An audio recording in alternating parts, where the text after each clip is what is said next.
Creative director Daniel Roseberry, who was plucked from New York, has had a roller coaster ride since he joined the surrealist couture house of Schiaparelli 3 years ago. The pandemic shattered his opportunity to show his cleverly crafted designs in real life. But he has turned problems into triumphs. From the designer's bold jewellery to his extravagant accessories, he is making a dramatic statement about high fashion and high jewellery. I am Suzy Menkes, and I am here in Paris at Schiaparelli on the Place Vendôme to see the beginning of Haute Couture. Hi, Suzy. Hi. Hi, how are you? This is a great moment. I can't believe it's really happening and that we're looking out on the Place Vendôme. I know. It's the first time I'm seeing you not on a screen in a year and a half, Well, basically. it's the same with me. But, Thank you for coming. So, well, it's wonderful not only to see you, but to see some of these wonderful things that you're going to open to the world on Tuesday. Yeah, these babies of ours that we've been nursing for the past 4 months. So I'm very excited for you to see it. So, well, it looks wonderful. But first of all, before I study them, I want to talk to you about what you've been doing through these difficult years.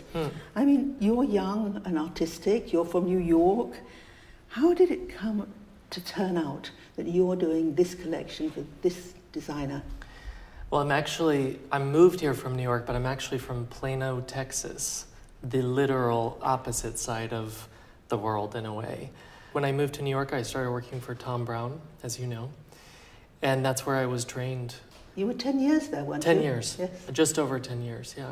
When I look back at the sequence of events that brought me here, I still can't believe that they all happened. Because when I left Thom Browne, I didn't have a job. I left with nothing in the pipeline in a way, but I knew that I needed to take a leap, but I didn't know what that looked like. But my mom told me, leap and the net will appear. So I did. And soon after, I think 2 or 3 months after, I met Diego, who owns Schiaparelli, and he asked me to do a project. And I spent 1 month putting together a project, and then I brought it here, and the rest is history.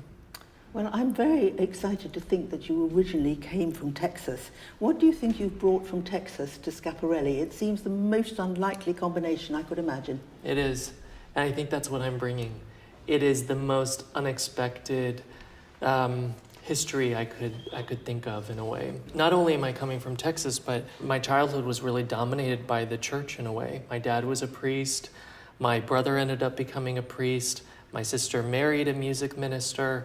So church was really the family business. And I went to a seminary to meet with the dean of the seminary to see if it was something that I wanted to do, because I really thought I belonged in the church. And he said, absolutely not. You have to go to New York. So I think that it brings a sort of an irreverence maybe, because I feel like an outsider already.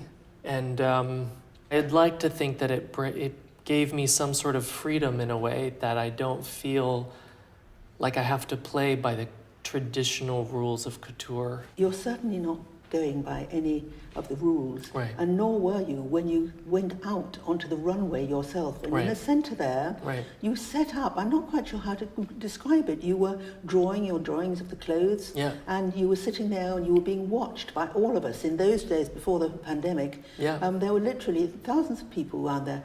What was that idea? When I was approached for Schiaparelli, I was unemployed. I was sleeping on the floor of a friend's apartment in Soho. And I spent a month, every morning, it was in December, going from my apartment to my Chinatown studio. I had a rickety old Chinatown studio underneath the bridge. And I just had this vision. I said to myself, if I get this job, the first show has to somehow tell this story of this unemployed guy just walking through Chinatown, designing a couture collection. And 1 month later, I was here in one of those salons presenting my project on the Place Vendôme.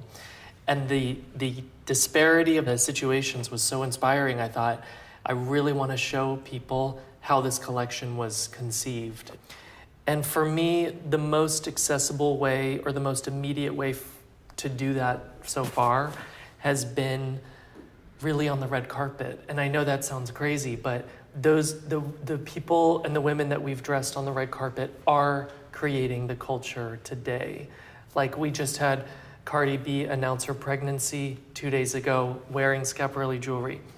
I know it's not a collaboration with Dali, but it has the same sort of gut punch culturally that I think was kind of adjacent to her time in a way. I mean, what about Lady Gaga then? And Gaga, yeah. It was quite something, wasn't it, having the inauguration, is that what it's called, isn't it? The inauguration, exactly. For the new president. And, I mean, how did you feel when you saw her wearing, I know you knew that she was going to wear them, but it must have been an extraordinary feeling to look and see and think this is part of history and I am part of it. It's one of those moments that you have no idea what it means. It was so overwhelming.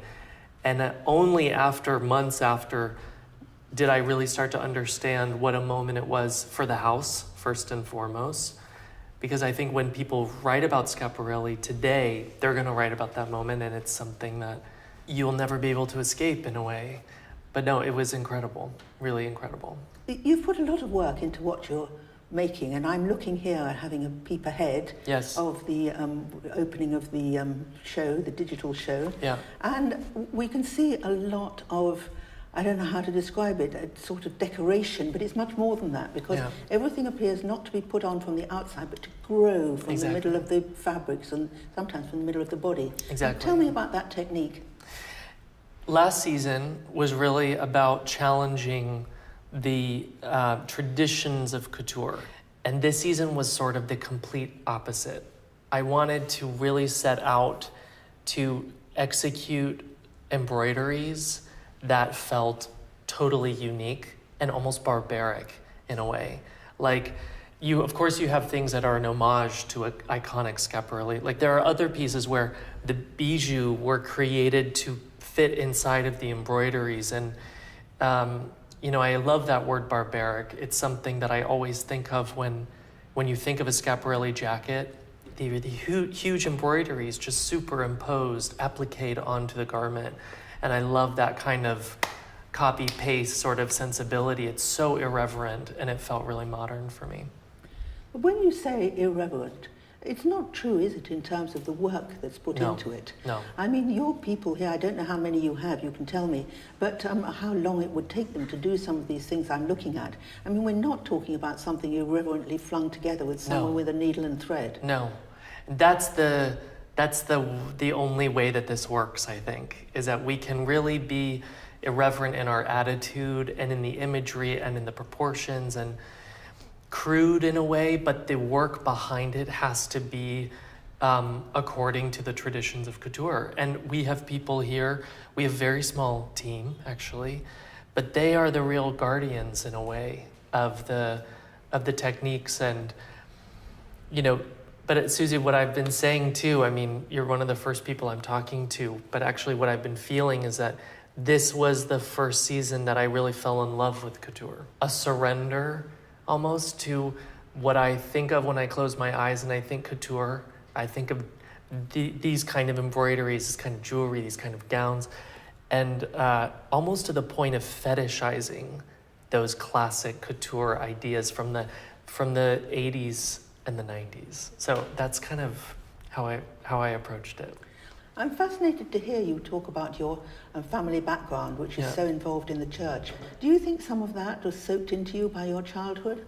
I do. I think the ceremony of church and the garb and the huge flowers and the incense and I was raised in an Episcopalian church, so it was very traditional in a way. It was mixed. I mean, it was in Texas, so it was mixed with a modern touch.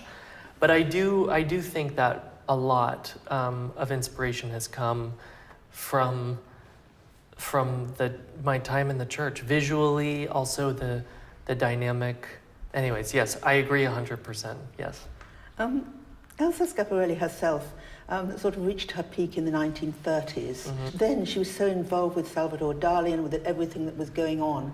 Isn't it harder today to pick people who are poetic and artistic and turn them into a dress? Right. How do you get away from that? How do you make it original, absolutely something that belongs to you? That's a great question. That's what I'm thinking or trying to figure out every season in a way. I think that I'm really not afraid to embrace, and I think you see it here. I think you'll see a lot of homage moments throughout, and I like that. But I think there is such a numbness that people feel today. And I think more than it being even original in a way, I think it's, for me, I'm like, how do I get an emotional response from the audience? And that's really how the jewelry originated. I knew the scale of the jewelry needed to be gigantic. I knew it needed to be so huge that it would jump out of the screen and just command your attention. And I think about that a lot. We only have 26, 27 looks this season, but each one I've tried to be thinking to myself, cover of magazine. How do we make this something that is so visually striking that you can't unsee it? You're young, in your 30s, you're dynamic, you're very original. Are you the savior of French haute couture? I have no idea. I am young-ish, maybe, and I don't know. But I think that you kind of have to believe that you are on some level, you know? Someone told me before I started here, they said, you don't have to have a big ego, but you have to have a strong ego. You have to know exactly what you are doing and who you are. And that's what I think of all the time. I feel proud to be sitting by some of the creations that you've made that look so fantastic. And I can't wait to see them on screen. I cannot wait for you to see them, really. I think you'll love them. I hope you'll love them. Good luck and have fun. Thank you so much, Suzy. Thank you.